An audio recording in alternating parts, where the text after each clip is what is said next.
to one more video of CS Tech Knowledge. ಈ ವಿಡಿಯೋದಲ್ಲಿ micro services ಫ್ರೇಮ್ವರ್ಕ್ಸ್ ಜಾವಾದಲ್ಲಿ ಯಾವ ಇದಾವೆ ಅನ್ನೋದು ನೋಡೋಣ. ಓಕೆ, ಇದಕ್ಕಿಂತ ಮುಂಚೆ ನೀವು ನನ್ನ ಮೈಕ್ರೋ ಸರ್ವಿಸಸ್ ವಿಡಿಯೋನ ನೋಡಿಲ್ಲ ಅಂತಂದ್ರೆ ಅದರ ಲಿಂಕ್ ಇಲ್ಲಿ ಸಿಗುತ್ತೆ, ದಯವಿಟ್ಟು ಅದನ್ನು ನೋಡಿ. ಅದರ ಜೊತೆಗೆ ಮೈಕ್ರೋ ಸರ್ವಿಸಸ್ನ ಕೋರ್ ಕಾಂಪೊನೆಂಟ್ಸ್ ಯಾವ್ದು ಅನ್ನೋದನ್ನ ನಾನು ಎಕ್ಸ್ಪ್ಲೇನ್ ಮಾಡಿದ್ದೀನಿ. ಅದರ ಲಿಂಕ್ನು ನಿಮಗೆ ಇಲ್ಲೇ ಸಿಗುತ್ತೆ, ದಯವಿಟ್ಟು ಅದನ್ನು ಚೆಕ್ ಮಾಡಿ, ಡಿಸ್ಕ್ರಿಪ್ಷನಲ್ಲೂ ಇರುತ್ತೆ. Okay, so let's start with this video, microservices frameworks in Java. See, microservice, first of all, ಇದಕ್ಕೆ ನಾವು ಡೀಟೇಲ್ ಆಗಿ ಹೋಗೋದಕ್ಕಿಂತ ಮುಂಚೆ ಫ್ರೇಮ್ವರ್ಕ್ ಅನ್ನೋದು ಏನು ಅನ್ನೋದು ನೋಡೋಣ. What is a framework? ಇದಕ್ಕೊಂದು ಎಕ್ಸಾಂಪಲ್ ತಗೊಳ್ಳೋಣ. For example, a station, let's say a railway station. Railway station ಅಲ್ಲಿ ಏನಿದೆ? ರೈಲ್ವೆ ಸ್ಟೇಷನ್ ಅಲ್ಲಿ you will have a platform. ಆ ಪ್ಲಾಟ್ಫಾರ್ಮ್ ಅಲ್ಲಿ ಈಗ ಇವರು ಸ್ಟೇಷನ್ ಅವರು, ರೈಲ್ವೆ ಡಿಪಾರ್ಟ್ಮೆಂಟ್ ಅವರು ಏನ್ ಮಾಡಿರ್ತಾರೆ, ಕೆಲವೊಂದು ಶಾಪ್ಸ್ ಇಟ್ಟಿರ್ತಾರೆ, ರೈಟ್? ಏನಿದೆ? ಶಾಪ್ಸ್ ಇದೆ. ಸೊ ಈ ಫ್ರೇಮ್ವರ್ಕ್ ಬಂದ್ಬಿಟ್ಟು this is like these shops. Okay, ಹೇಗೆ ಅದು? ಈಗ ನೋಡಿ, ಈಗ ನೀವು ಫಾರ್ ಎಕ್ಸಾಂಪಲ್ ಈ ಶಾಪ್ ಏನಿರುತ್ತೆ, ದಿಸ್ ಶಾಪ್ ಇಸ್ ಬೇಸಿಕಲಿ ಒಂದು ಲೆಟ್ಸ್ ಸೇ 10x10 ಏರಿಯಾ ಇರುತ್ತೆ, ರೈಟ್? ಆ 10x10 ಏರಿಯಾ ಅಲ್ಲಿ ನಿಮಗೆ ಕೆಲವೊಂದು ರ್ಯಾಕ್ಸ್ ಇಟ್ಟಿರ್ತಾನೆ. ಓಕೆ, ಕೆಲವೊಂದು ಯುಟಿಲಿಟಿ ಏರಿಯಾ ತರ ಕೊಟ್ಟಿರ್ತಾನೆ. ಒಂದು ರ್ಯಾಕ್ ತರ ಒಂಥರ ಒಂದು ಪ್ಲಾಟ್ಫಾರ್ಮ್, ಒಂದು ಮೇಲ್ಗಡೆ ಅದ ಕೈ ಇಟ್ಕೊಳ್ಳೋದಕ್ಕೆ, ಒಂದು ಬೇರೆಯವ್ರು ಬಂದೇನೋ ಪರ್ಚೇಸ್ ಮಾಡೋದಕ್ಕೆ ಕೆಲವೊಂದು ಹ್ಯಾಂಗರ್ಸ್ ತರ, ಈ ತರ ಎಲ್ಲ ಕೊಟ್ಟಿರ್ತಾನೆ. ಸೊ ಇದೆಲ್ಲ ನಿಮಗೆ ಸಿಕ್ಕಿದೆ ಅಂತಂದ್ರೆ, here a person can put a book stall, right? he can put a normal let's say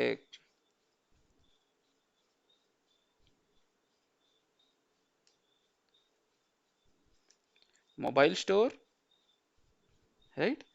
ಅಥವಾ ಒಂದು ನ್ಯೂಸ್ ಪೇಪರ್ ಶಾಪ್, ಅಥವಾ ಒಂದು normal paan shop, right? Or let's say milk or ಆ ಥರ ಒಂಥರ cool drinks shop, right? So ಈ ಥರ ನಿಮಗೇನು ಇಲ್ಲೇನು ನೋಡಿದ್ರಿ ಅಂದರೆ, ಆ ಶಾಪಿನ ಫಾರ್ಮ್ಯಾಟ್ ಸೇಮ್ ಇದೆ, ಓಕೆ? ಬಟ್ ಇಲ್ಲಿ ನೀವು ಬೇರೆ ಬೇರೆದು ಇಟ್ಕೋಬಹುದು, ರೈಟ್? ಬೇರೆ ಬೇರೆ ಶಾಪ್ಸ್ನ ಮಾಡ್ಬೋದು. This is what is a framework. In the sense, framework provides you the basic layout or basic components or modules required to connect your application. Okay, ಅದನ್ನೆಲ್ಲ ನೀವು ಅಪ್ಲಿಕೇಶನ್ ಕನೆಕ್ಟ್ ಮಾಡೋದಕ್ಕೆ ಈ ಫ್ರೇಮ್ವರ್ಕ್ ನಿಮಗೆ ಅದು ಪ್ರೊವೈಡ್ ಮಾಡುತ್ತೆ.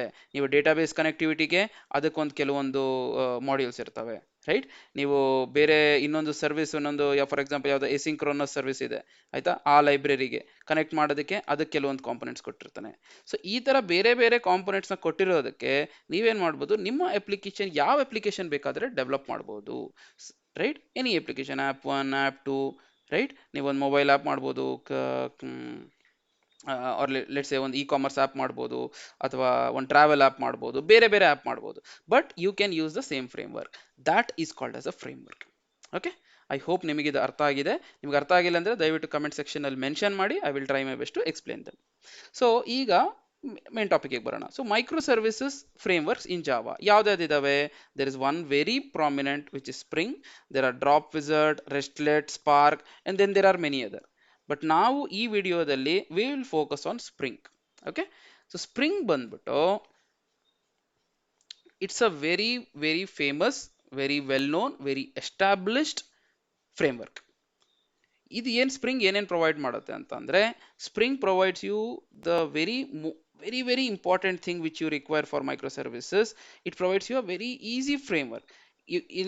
This screenshot is from the Spring website itself. Okay, website ಇಂದನೇ ತಗೊಂಡಿರೋದು. ಇದರಲ್ಲಿ ನೀವು ನೋಡಿದ್ರೆ, quickly deliver production grade features with independently evolvable microservices. So ಇದರಲ್ಲಿ ಮೈಕ್ರೋಸರ್ವಿಸಸ್ ರಿಲೇಟೆಡ್ ಏನೇನು ಮಾಡುತ್ತೆ ಅಂತಂದ್ರೆ, it provides you something called as an API gateway, okay, and it provides you a discovery service. ಈ ತರ ತುಂಬಾ ಆಪ್ಷನ್ಸ್ ನ ನಿಮಗೆ ಅದು ಪ್ರೊವೈಡ್ ಮಾಡುತ್ತೆ. Okay, there are many others. ಆಮೇಲೆ ಬಂದ್ಬಿಟ್ಟು next is reactive. Spring's asynchronous non-blocking architecture means you can get more from your computing resources. ಏನಿದು asynchronous ಅಂದ್ರೆ, right? asynchronous is something like the very basic concept of asynchronous is fire and forget. ಅಂದ್ರೆ ಈಗ ನೀವು ಒಂಥರ alarm ಇಟ್ಟಂಗೆ, right? ನೀವು ಬೆಳಿಗ್ಗೆ alarm ಇಡಬೇಕಾದ್ರೆ ಏನು ಮಾಡ್ತೀರಾ? ನೀವು ಫಸ್ಟ್ ಒಂದು ಟೈಮ್ ಸೆಟ್ ಮಾಡ್ತೀರಾ, ಒಂದು ರಿಂಗ್ ಟೋನ್ ಸೆಟ್ ಮಾಡ್ತೀರಾ, let's say alarm tone set ಮಾಡ್ತೀರಾ, ರೈಟ್. ಸೊ ಏನಾಗುತ್ತೆ ಅಂತ, ನೀವು ಟೈಮ್ ಇವತ್ತು 11 PM ಗೆ ಇಟ್ರಿ, ಏನಿಟ್ರಿ, this is your alarm. So this is your entire thing. So time ಅಂತ ಅಂದ್ರೆ next day it should execute ring at let's 6 AM. 6 AM ಗೆ ಅಲಾರ್ಮ್ ರಿಂಗ್ ಆಗಬೇಕು. ಈಗ ಅಲಾರ್ಮ್ ಅದು ಸ್ಟಾರ್ಟ್ ಆಗ್ಬೇಕಂದ್ರೆ ಅಲಾರ್ಮ್ ಅದು 6 AM ಆದ ತಕ್ಷಣ ಏನಾಗಬೇಕು, tone should play, right. So this is your asynchronous part. ಅಂದ್ರೆ you are just setting an alarm and forgetting it. So fire and forget. So ಇದರಲ್ಲಿ ಏನು ಮಾಡ್ತಿದ್ದೀರಾ, ಕರೆಕ್ಟಾಗಿ 6 AM ಆದ ತಕ್ಷಣ ಏನು ಎಕ್ಸಿಕ್ಯೂಟ್ ಆಗುತ್ತೆ ಅಥವಾ ಏನು ವರ್ಕ್ ಆಗುತ್ತೆ, ಅಲ್ಲಿ ನಿಮ್ಮ ಟೋನ್ ಪ್ಲೇ ಆಗುತ್ತೆ. So this is actually your code. So this kind of thing is called as asynchronous. So ಈ ತರ asynchronous non blocking architecture is provided by Spring. Okay, there are multiple libraries within Spring which supports this. ಆಮೇಲೆ spring ಅಲ್ಲಿ dedicated libraries ಇದಾವೆ for cloud. What it means is that your code any cloud, right? We have got you covered. Andre your code any cloud means that it's your code, but you need not be specific to AWS or Azure or GCP or anything. So ನಿಮ್ದು ಒಂದೇ code ಇದ್ಬಿಟ್ಟು you can deploy on any of this cloud. That is called as your code any cloud. We have got you covered. Connect and scale your services whatever your platform. Okay, web apps. So ಇದು ನಾನು deep ಆಗಿ ಹೋಗೋದಿಲ್ಲ. Frameworks for fast, secure and responsive web applications connected to any data store.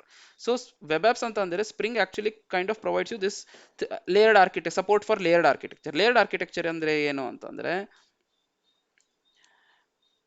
First ಬಂದ್ಬಿಟ್ಟು is your application layer.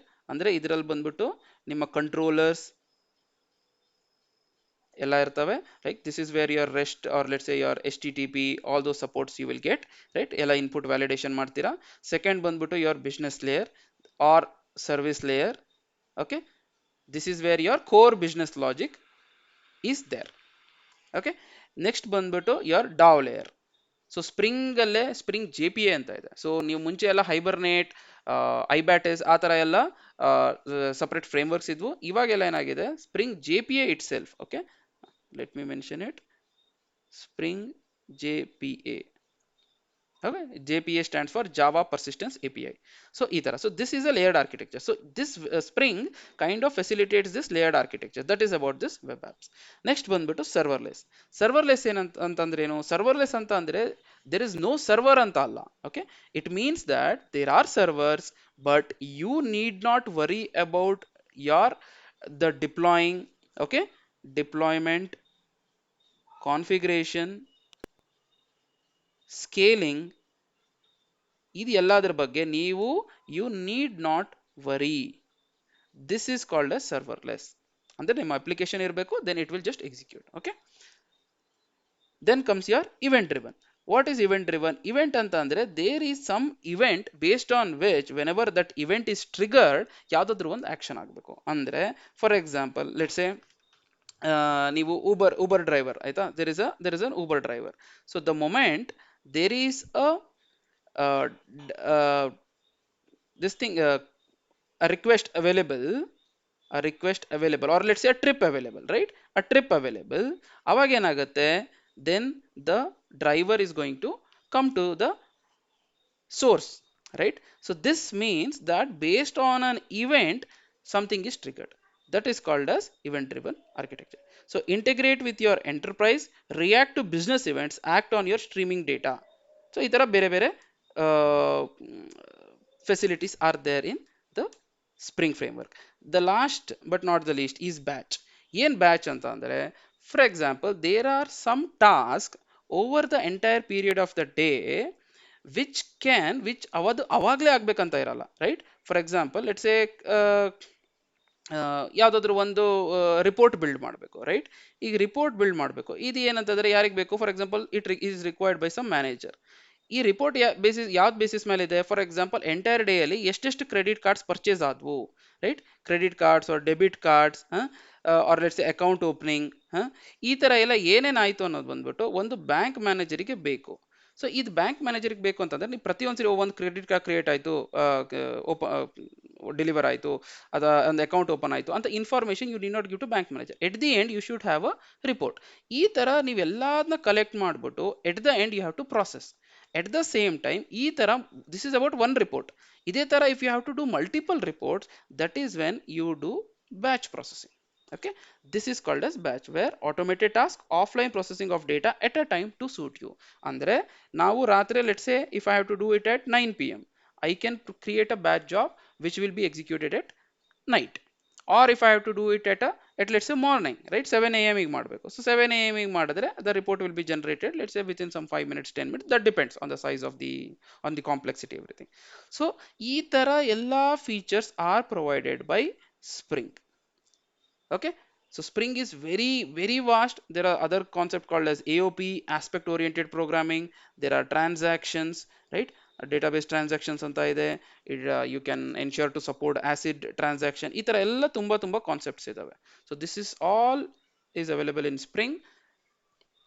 So this video was all about let's say microservices frameworks, out of which I went deep into Spring. Okay.